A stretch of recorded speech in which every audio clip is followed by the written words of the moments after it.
श्री स्वामी समर्थ। आजची आपली कथा आहे जबाबदार सून। या घरात स्त्रिया फक्त स्वयंपाकघरातच निर्णय घेतात या वाक्याने सुजाताचं मन सुन्न झालं होतं। नव्या साड्यांमध्ये लाजून सुजाताने घरात पाय टाकला तेव्हा समोर सासू विजया एक नजर टाकून म्हणाली, देवीसारखी दिसते आमची सून। मग पाठोपाठ एक घणाघात देवीच्या पावलांनी आलीये घरात लक्ष्मी। पण लक्षात ठेवा, आपल्या घरात लक्ष्मी फक्त देवघरात शोभते। सुजाता गप्प राहिली। आता ती सवयीने शांत राहायला शिकत होती। मुलींना माहेरी शिकवला जाणारा एक विषय, सासर म्हणजे नव्या घराची जबाबदारी। पण कोणालाच हे शिकवलं जात नाही की ती जबाबदारी म्हणजे एकतर्फी समर्पण नसायला हवं। तिचं लग्न किशोरशी झालं, उच्च शिक्षित पण वडिलांच्या छायेखाली वाढलेला। सुधाकरराव त्याचे वडील, घरातील अंतिम निर्णय घेणारे पुरुष। घरात 3 भाऊ, 2 सुना आणि एक घड्याळासारखं चालणारं सांपत्तिक जीवन। सगळं ठरलेलं, सगळं आखलेलं। किशोर आणि सुजाता मुंबईत नोकरी करत असताना भेटले। तिच्या हुशारीवर, स्वाभिमानावर प्रेम करून त्याने लग्नासाठी घरी आग्रह केला। घरच्यांनी संमती दिली, लग्न झालं आणि ती सासरी आली। पण सगळं प्रेम एका चौकटीत बंदिस्त झाल्यासारखं वाटलं। प्रेमाचे शब्द उरले पण कृती हरवल्यासारखी होती। पहिल्या आठवड्यातच सून नव्हे तर अजून एक नोकर। पहिल्याच आठवड्यात तिला लक्षात आलं, इथे मुलीला माणूस म्हणून नाही, काम करणारी व्यक्ती म्हणून पाहतात। सकाळपासून स्वयंपाक, संध्याकाळी चहा, नंतर रात्रीचा जेवणाचा घाट। कुठेतरी ती घड्याळाच्या काट्यावर चालू लागली होती। तिने सहज विचारलं, दुपारी थोडा वेळ वाचतोय, मी एखादा ऑनलाईन कोर्स सुरू करू का? विजया काकूंनी हसून सांगितलं, घरातलं काम केलं की वेळ वाचत नाही। ती गप्प बसली। अभ्यासाची सवय असलेली, आत्मनिर्भर जगलेली सुजाता आता स्वयंपाकघरात हरवू लागली होती। किशोर सुद्धा शहरातील जॉब सोडून दुकान सांभाळू लागला होता। एक दिवस स्वयंपाकघरात चहा करताना तिने ऐकलं, सुधाकरराव मोठ्याने बोलत होते, गेल्या महिन्यात खूप नुकसान झालंय। किशोरने गल्ल्यावर लक्ष दिलं नाही। त्यांच्या बोलण्यात चिंता होती। दुकान म्हणजे त्यांच्या कुटुंबाचा मुख्य व्यवसाय, गेल्या 2 पिढ्यांपासून चालत आलेला एक किराणा दुकान। पण आता त्यात नव्या सुपरमार्केटमुळे धंदा कमी होऊ लागला होता। सुजाताच्या कानात हे सगळं खोल शिरत होतं। किशोर शिक्षित असला तरी घरात वडिलांपुढे आपलं मत मांडायला घाबरत असे। बाबा जे म्हणतील तेच चालेल ही त्याची सवय झाली होती। तुला यात काय समजतं? एका संध्याकाळी जेवण होताना सुजाता बोलून गेली, बाबा, ग्राहक अडकवायला महिन्याला एकदा एखादा डिस्काउंट किंवा होम डिलिव्हरी देता येईल का? सुधाकररावांनी ताडकन डोळे ओटारले। हे घर गेली 30 वर्ष दुकान चालवतंय आणि तू आलीस म्हणजे आम्हाला धडे देणार का? किशोर गप्प, विजया गप्प, पण सुजाताच्या डोळ्यात कसली तरी आग पेटली। त्यानंतर तिने एक वेगळी सुरुवात केली। घरात कुणालाही न सांगता तिने दुकानाच्या जुन्या रजिस्टरचे फोटो काढले। रात्री सगळे झोपल्यावर ती फोनमध्ये हिशोब जुळवत बसायची। काय घडलंय, कुठे गळती आहे, कोणते ग्राहक गेलेत, कोणता प्रोडक्ट आउटडेटेड झालाय, ही सगळी माहिती ती टिपू लागली, स्वतःसाठी, घरासाठी, किशोरच्या नकळत। एका संध्याकाळी किशोर तिला विचारतो, तू इतकी शांत का आहेस? सध्या काही त्रास आहे का? ती हसते, पण ते हसू म्हणजे आनंदाचं नव्हे तर तयार होत असलेल्या निर्णयाचे संकेत होतं। किशोर, तुला एक दिवस वेळ द्यायला लागेल, मला तुला काही दाखवायचं आहे। काय?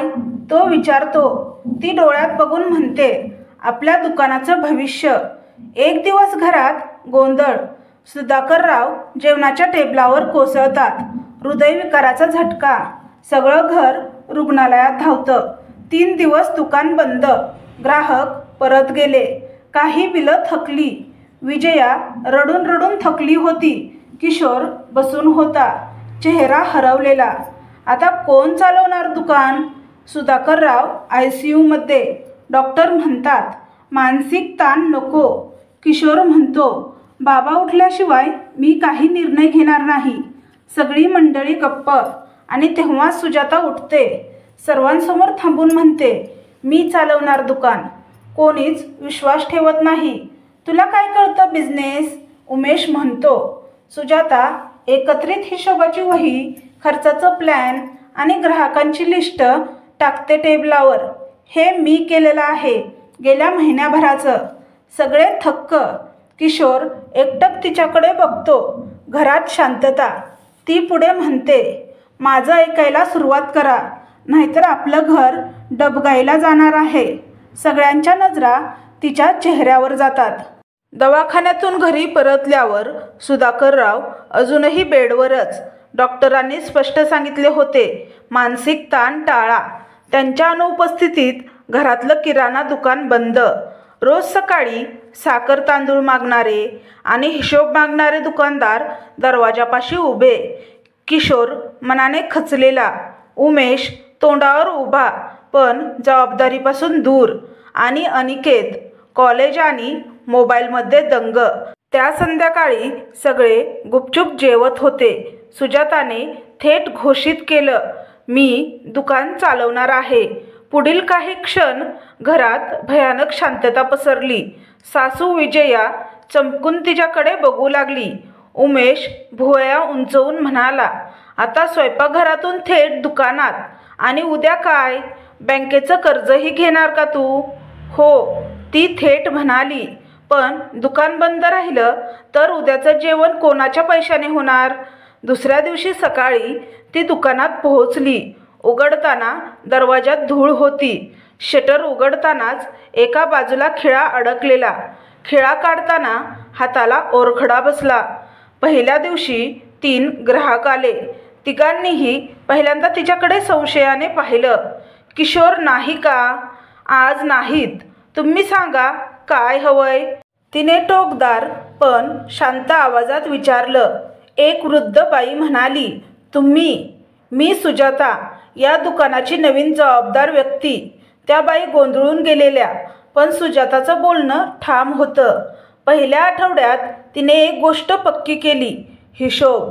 दुपारी दुकान बंद केल्यावर ती जुन्या वही, नवीन इन्व्हेंटरी आणि बाकीच्या बिलांचे हिशोब जमवायची. तिला आधी जे अनोळखी वाटायचं ते आता एक कोडं बनलं होतं आणि ती त्या कोड्याचे तुकडे नीट लावू लागली होती. एका दिवशी तिला लक्षात आलं एका विशिष्ट ग्राहकाने मागील 3 महिन्यात 17 वेळा उधारीवर वस्तू घेतल्या होत्या पण फक्त 2 वेळा परतफेड केली होती. त्याचं नाव होतं पांडू तिवरे.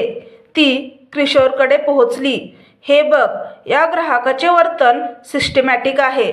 म्हणजे उधारीवर घ्यायचं, 50-100 रुपये भरून संपल्यासारखं दाखवायचं. किशोर म्हणाला तो तर आपल्या ओळखीचा माणूस आहे. ती म्हणाली हो, पण दुकान तुमचं ओळखीवर नाही, हिशोबावर चालतं. किशोर गप्प झाला. पहिल्यांदा त्याने तिचं निरीक्षण मान्य केलं. उमेश आणि त्याची बायको शीतल रोज तिच्या दुकानात जाण्यावर टोमणे मारू लागले. त्यांना दुकानाची जबाबदारी घ्यायची नव्हती कारण उमेशला माहिती होतं दुकानावर कर्ज पण आहे. शीतल टोमणे मारायची, सकाळी लवकर उठून नाश्ता करत नाही पण दुकान लवकर उघडते.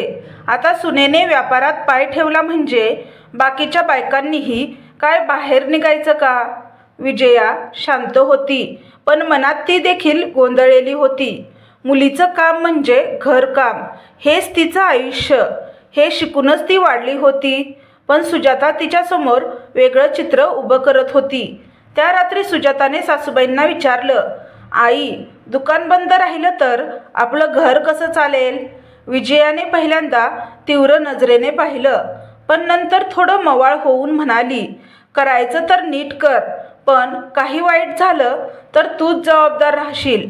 राहीन, ती फक्त एक शब्द म्हणाली. एका दिवशी सुजाताने एका कोपऱ्यात एक पिवळसर वही सापडली जी कोणालाही दिसायच्या ठिकाणी नव्हती. ती वही उघडल्यावर तिचं डोकं गरगरलं. त्या वहीत काही खाजगी डील्सची नोंद होती जिथे दुकानातल्या काही वस्तू उधार दिल्या जात पण हिशोबात चढवले जात नसत. स्वाक्षऱ्या नव्हत्या, पण अक्षर किशोरच्या भावाचं उमेशचं वाटत होतं. ती चक्रावली. घरात संकट आणि दुसरीकडे कोणी घरचाच अशी खाजगी डील करत असेल. तिने वही दप्तरात ठेवली. ती लगेच उघड केली नाही. तिला आधी विश्वास हवा होता, स्वतःवर, किशोरवर आणि दुकानावर. ती दुकानात काही छोटे बदल करू लागली. वस्तूंचे नीट वर्गीकरण, ग्राहकांसाठी सवलतीचे बॅनर, एका मुलाला घरपोच डिलिव्हरीसाठी ठेवणं, आठवड्याला एक खास ऑफर. या सगळ्यात तिने कुठेही मोठं ढोल बडवणं केलं नाही, पण परिणाम जाणवू लागले. ग्राहक परत येऊ लागले. साखर, तांदूळ, डाळी आणि विश्वास. एका रात्री किशोर दुकानात बसला होता. सुजाता हिशोब दाखवत होती. तेव्हा तिला विचारलं, हे तुला कसं जमतं? मी शिकलेलो आहे, पण मी इतकं लक्ष दिलं नव्हतं. ती हलकीशी हसली. मी हिशोब शिकले, पण त्याहून आधी जबाबदारी शिकले. किशोर तिच्याकडे पाहत राहिला. सुजाता, तो म्हणाला, तू आहेस म्हणून मी अजूनही नीट आहे.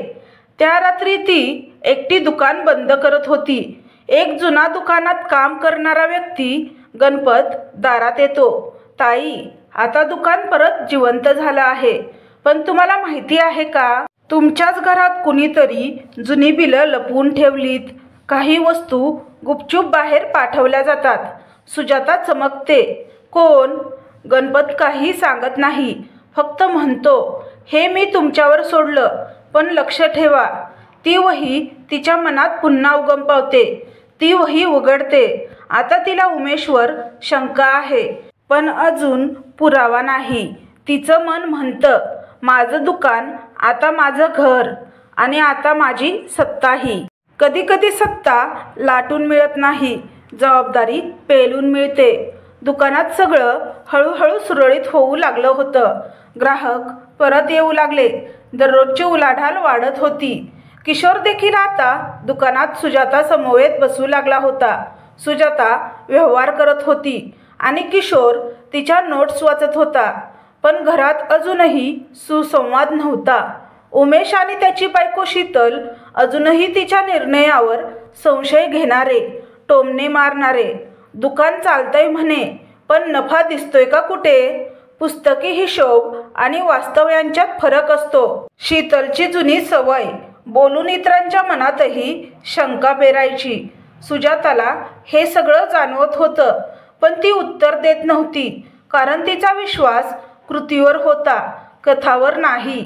एक सकाळ अशी आली जेव्हा सासूबाई विजया स्वयंपाकघरात गुपचूप तिच्या शेजारी उभ्या राहिल्या. काल मंदारच्या आईने विचारलं, दुकानातली ती मुलगी कोण? फार आत्मविश्वासाने बोलत होती म्हणे. सुजाता जरा गोंधळी. विजया हसल्या. मी म्हणाले, आमच्या घराची सून. ते शब्द तिच्या हृदयात खोल रुतले.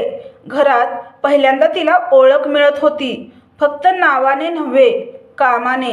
पुन्हा एकदा ती वही तिच्या हाती आली. अक्षर उमेशचं होतं. काही खाजगी ग्राहकांची नोंद त्यात स्पष्ट होती. 4 बॅग तांदूळ ग्राहकाकडे घरपोच. हिशोबात नोंद नाही. तेलाचे 12 लिटर. बाहेरून विक्री. रक्कम वेगळी. तिने शांतपणे त्या सगळ्यांची डिजिटल प्रत बनवली आणि आपल्याजवळ सुरक्षित ठेवली. संध्याकाळची वेळ होती. सुजाता दुकानात आवरत होती. तेवढ्यात तिचा फोन खणखणला. फोन लाईनवर होता. प्रमोद, गावातला एक जुना ग्राहक. प्रमोद म्हणाला, ताई, 2 बॅग साखर मागवली होती सकाळी, अजून पोहोचली नाहीये. सुजाता म्हणाली, साखर कुणाकडे ऑर्डर दिली होती? प्रमोद म्हणाला, तुमच्याच दुकानातील माणसाने घेतली होती, म्हणून वाट पाहत होतो. सुजाता पटकन खडबडून उठली. तिनं साखरेचं रजिस्टर उघडलं. 2 बॅग साखरेची ऑर्डर होती. माल पाठवला गेला होता, पण मिळाला नाही. तिने तात्काळ किशोरला विचारलं, किशोर, तू प्रमोदकडे साखर पाठवलीस का? तो हो म्हणाला. संतोषला सांगितलं होतं. सुजाताच्या मनात आता गोंधळाचा सूर नव्हता. संशय ठाम होत चालला होता. ती न थांबता स्टोअरमधल्या बाहेर गेलेल्या यादीकडे पाहू लागली. त्या दिवशी 2 बॅग साखर निघाल्या होत्या, पण त्या कुठं गेल्या होत्या? तिने होम डिलिव्हरी करणाऱ्या संतोषला विचारलं. त्याने सांगितलं, शशिकांत यांना पाठवली. शशिकांत उमेशचा मित्र ना तो. दुकानात कधीही दिसत नाही, पण नोंद नसतानाही माल जातोय, पण पैसे येत नाहीत. संतोष म्हणाला. त्यांनी पैसे दिले नव्हते, पण उमेश दादाने सांगितलं होतं त्यांना द्यायला, म्हणून प्रमोद यांना साखर दिली नाही. ती त्या क्षणी काही बोलली नाही, फक्त नोंद घेऊन साखरेचा पुढील पुरवठा तात्पुरता थांबवला. संध्याकाळी जेवणानंतर उमेश घरी आला आणि चिडून म्हणाला, दुकान चालवतेस म्हणजे काय? खरेदीसाठी साखर ठेवत नाहीस का? प्रमोदसारख्या लोकांना रिकाम्या हाताने पाठवतेस? सुजाता थोडी पुढे आली. तिचा आवाज शांत पण घनासारखा ठाम होता. प्रमोदसाठी साखर नव्हती, कारण ती आधीच कुणा शशिकांत नावाच्या व्यक्तीकडे पोहोचली होती, ज्याची ऑर्डर नोंदच नव्हती. समजतोस का? उमेश काहीच बोलला नाही. कोण काय घेतंय त्याचा स्पष्ट हिशोब, बिल, सही, नोंद नसेल तर स्टॉकही नसेल. हे दुकान आहे उमेश, खाजगी गोडाऊन नाही. मी फसवणुकीसाठी दुकान चालवत नाही. किशोर त्या रात्री तिच्यासोबत ऑफिसमध्ये बसलेला. तू इतक्या नेमक्याने हिशोब ठेवतेस, मला आश्चर्य वाटतंय, कारण मला माहितीये कुठून गळतंय हे. फक्त अजून आवाजात बोलायला वेळ आहे. किशोर म्हणाला, तू बोलू शकतेस, मी तुझ्या मागे उभा आहे. ते शब्द तिच्यासाठी वरदान होते. ती वही तिने विजयासमोर ठेवली. आई, ही वही बघा. मी नाही म्हणत ही उमेशची आहे, पण हे आपल्या दुकानातलं नुकसान आहे. विजया काही बोलल्या नाहीत, फक्त वही तिच्याजवळ ठेवून म्हणाल्या, हे जर खरं असेल तर त्याच्याशी बोलणं गरजेचं आहे, पण पुरावा व्यवस्थित लागेल. सुजाताने काही प्रमुख ग्राहकांना एकत्र बोलावलं. मी तुमच्याशी थेट बोलते. दुकान फक्त व्यापार नाही, विश्वास आहे. मी एक नियम करणार, कोणतीही वस्तू उधारीवर नाही, नोंदीशिवाय नाही. जर काही आधी असं झालं असेल तर कृपया मला सांगा. कोणावरही आरोप नाही, पण आपल्याला दुकान वाचवायचं आहे. लोक थक्क झाले, पण त्यांनी तिला साथ दिली. काहींनी जुन्या उधारीच्या पावत्या दिल्या. त्या दिवशी पहिल्यांदाच सुजाता एक सून नसून एक मालक म्हणून बोलली. उमेशला या गोष्टीचा सुगावा लागतो. त्याने घरात गोंधळ घातला. माझ्यावर संशय, सून एकटी दुकान चालवणार आणि मी दोषी. सुधाकरराव अजूनही अंथरुणात, पण आता उठून बसायला लागले होते. त्यांनी थेट सुजाता आणि किशोरला बोलावलं. माझं दुकान चाललं कारण लोकांवर विश्वास होता, पण आता माझ्याच घरात जर चोरी होत असेल तर ती शरमेची गोष्ट आहे. सुजाता म्हणाली, बाबा, मी आरोप करत नाही, पण मला आता जबाबदारी घ्यावी लागेल. विजया, किशोर, सुधाकरराव तिघं एकमताने म्हणाले, दुकानाची पूर्ण जबाबदारी आता सुजाताकडे. कुणीही मध्ये पडणार नाही. उमेश संतापला, पण तो निघून गेला. त्या रात्री घरात शांतता होती. सुजाता ऑफिसमध्ये बसलेली. मोबाईलवर एक मेसेज येतो. ताई, दुकानात आज जी शेकडो किलो साखर आली त्याचं बिलसुद्धा ऑफिसात नाही. काहीतरी चुकीचं चाललंय अजून. सुजाता चमकते. तिच्या चेहऱ्यावर आता एक वेगळा निर्णय झळकतो. ही सुरुवात होती. आता मी सगळं उघड करणार. कधी कधी नातं वाचवण्यासाठी आपल्याला सच्चाई उघड करावी लागते, अगदी घरच्यांविरोधात जावं लागलं तरीही. सुजाताला रात्रीचा फोन. ताई, साखरेचं बिल 15 पोत्याचं आहे आणि आपल्याकडे 8 पोते आलेले आहेत. हे ऐकताच ती स्टोअरमध्ये गेली. त्या दिवशी आलेल्या साखरेच्या पोत्यांची संख्या तिने स्वतः मोजली. 8, पण बिले 15 पोत्याची होती. माल कमी आला, पण बिलात जास्त होता. दुसऱ्या दिवशी ती खात्री करण्यासाठी त्या साखर पुरवठादाराला कॉल करते. रमेश अँड सन्स मधून बोलताय? हो, मी दुकानातून बोलतोय. काल तुमचं बिल फक्त 15 पोत्यांचं होतं, पण 8 पोती आली. बाकीचे कोठे आहेत? समोरून उत्तर आलं. उमेश साहेब, ते म्हणाले होते उरलेली साखर दुसऱ्या गोडाऊनमध्ये टाकावी. बिलं ऑफिसात द्या. सुजाताच्या हातात फोन कपकपला. आता फक्त संशय नव्हता, स्पष्ट छळ होता. दुसऱ्या दिवशी सकाळी तिने कुटुंबासमोर हे सगळं मांडलं. ही वही बघा, ही बिलं बघा आणि हा कॉल रेकॉर्ड.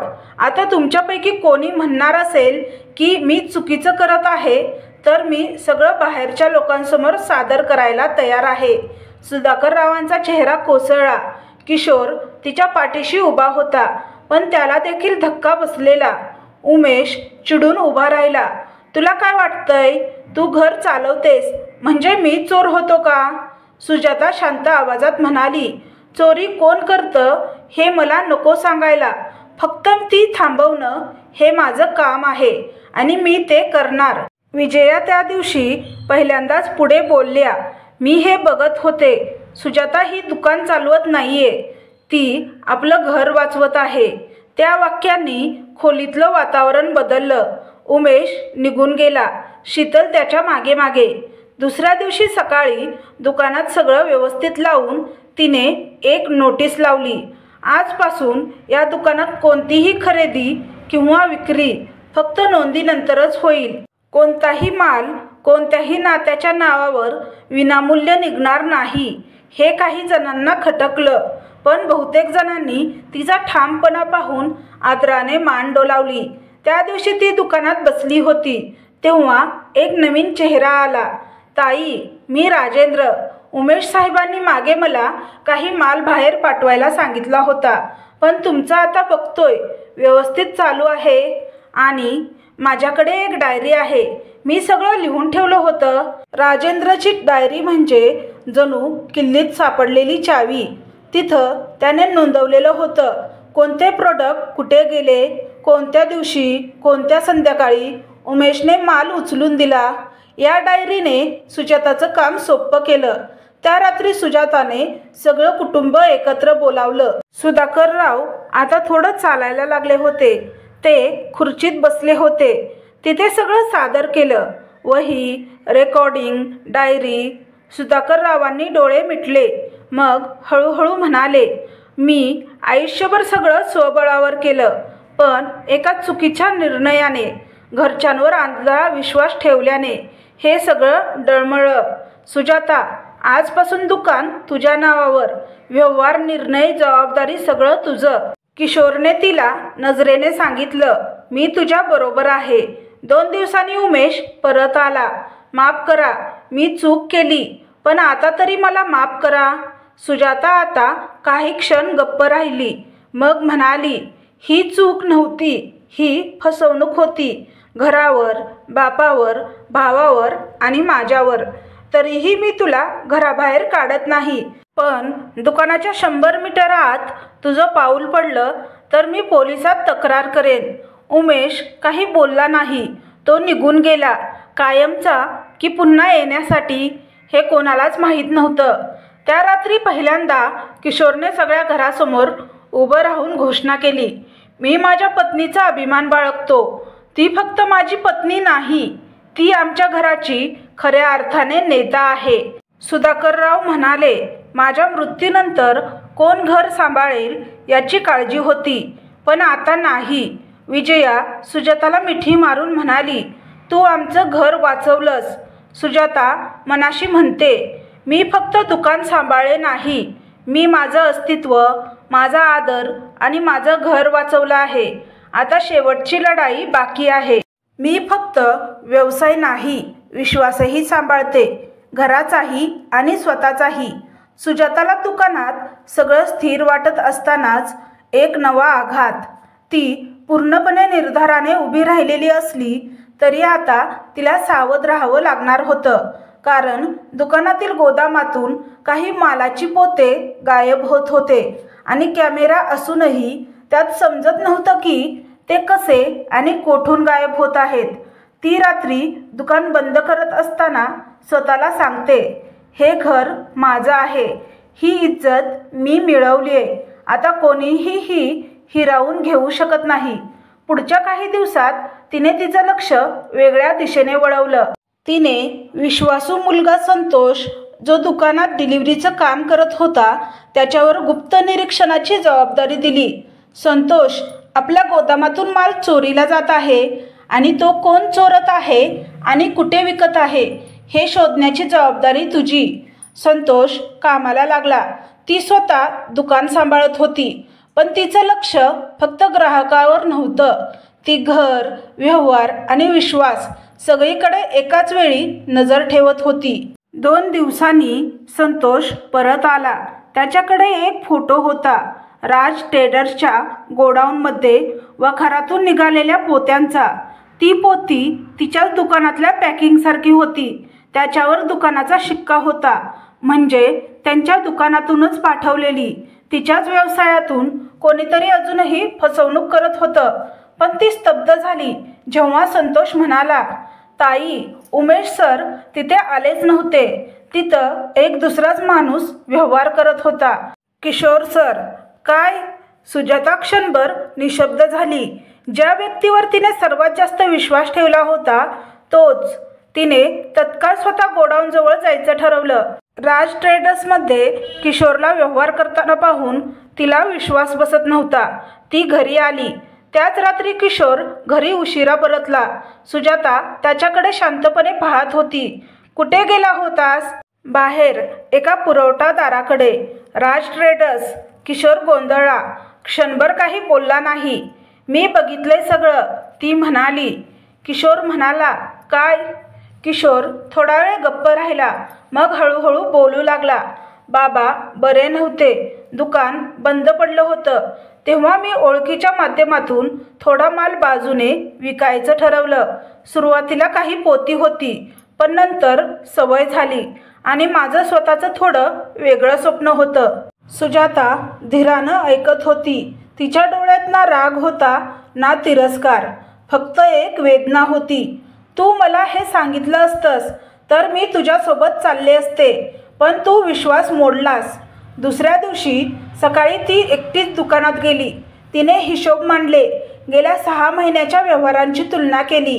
किशोरचा गुप्त व्यवहार जर चालू राहिला असता तर दुकानाला मोठं नुकसान झालं असतं. तिने स्वतःहून सासऱ्यांपुढे हे सगळं ठेवलं. सुधाकरराव शांतपणे म्हणाले, सुजाता, आता या घराची जबाबदारी तुझ्याकडेच आहे. जो विश्वास भंग करतो तो परत बसू नये, पण जो प्रामाणिक चुका मान्य करतो त्याला सुधारण्याची संधी द्यायला हवी. त्या रात्री ती किशोरसमोर बसली. पहिल्यांदा नजरेला नजर दिली. मी तुला क्षमा करेन. एक अट आहे. काय? किशोर ओठ चावत विचारतो. जे सगळं लपवलं होतंस ते सगळ्यांसमोर मान्य कर, घरासमोर. मग मी तुझ्या पाठीशी उभी राहीन. खरंच? किशोर डोळे मिटतो, मग मान डोलावतो. हो, करीन. किशोरने सगळ्यांसमोर आपल्या चुकीची कबुली दिली. सुधाकरराव शांत, विजया डोळ्यात अश्रू घेऊन आणि बाकी मंडळी निशब्द. शीतल उमेशला घेऊन आली. उमेशनेही सर्वांसमोर माफी मागितली. त्याला त्याची चूक कळाली होती. उमेश आणि किशोर दोघेही आईवडिलांसमोर नतमस्तक होऊन माफी मागू लागले. आईवडिलांनी त्यांना माफ केलं, पण परत चूक झाली तर माफी मिळणार नाही हे बजावून सांगितलं. सुजाता म्हणाली, हा फक्त व्यवसाय नाही, हे घरही आहे. कोणताही व्यवसाय टिकतो जेव्हा सगळे एकत्र असतात. त्यानंतर एक मोठा बदल घरात झाला. सगळे घरातील सदस्य दुकानासाठी काही ना काही मदत करू लागले. शीतलने सोशल मीडियावर दुकानाची जाहिरात केली. किशोरने नवीन बिझनेस ॲप वापरून हिशोब सुधारायला मदत केली. उमेश गोदामातून सामानाचा हिशोब ठेवू लागला. अनिकेत तर डिलिव्हरी यंत्रणा नीट बसवू लागला. एक दिवस गावातल्या एका जुन्या व्यापाऱ्याने दुकानात येऊन विचारलं, सुजाताबाई, तुम्ही हे दुकान सगळ्यांच्या अपेक्षेपेक्षा जास्त चांगलं चालवलं. एकेकाळी इथं पुरुष निर्णय घ्यायचे, आता सगळं महिलेने सावरलं. मी फक्त एक स्त्री नाही, मी एक जबाबदार माणूस आहे. तिचं उत्तर ठाम होतं. सकाळी दुकानाचा फलक बदलला गेला. जोशी जनरल स्टोअर, नाव मॅनेज बाय सुजाता किशोर जोशी. लोकांनी टाळ्या वाजवल्या. काहींनी फुलं टाकली. सुजाता शांत उभी राहिली होती. तिच्या चेहऱ्यावर अभिमान होता, पण अहंकार नव्हता. त्या रात्री सासूबाईंनी सगळ्यांसमोर एक छोटी पूजा ठेवली. दिव्यांचा उजेड, सुगंधित फुलं आणि प्रसादाचा वास सगळीकडे भरलेला. पूजेनंतर विजया तिला ओवाळते आणि म्हणते, घरात लक्ष्मी आली तेव्हा सगळं बदललं. पण लक्ष्मीने स्वतः घर वाचवलं तेव्हा ती देवघरात नव्हे तर सगळ्यांच्या हृदयात राहिली. कथा इथं संपते, पण एक वेगळी सूचना घेऊन. ती आता फक्त सून नव्हती, ती एक उदाहरण होती. किशोर तिच्याबरोबर खांद्याला खांदा लावून उभा राहिलेला. सासू सासरे तिच्या निर्णयाचा सन्मान करणारे. गावातल्या अनेक स्त्रिया आता तिला विचारत होत्या, ताई, आम्हीही काहीतरी सुरू करायला शिकू का? ती हसायची आणि म्हणायची, हो, पण आधी स्वतःवर विश्वास ठेवायला शिकावं लागतं. जबाबदार सून ही एक कथा होती, संघर्षाची, स्वाभिमानाची, विश्वासाच्या पुनर्निर्माणाची आणि एका स्त्रीच्या नेतृत्वाची. जी सून म्हणून आली होती ती आता घराची लक्ष्मी बनली होती.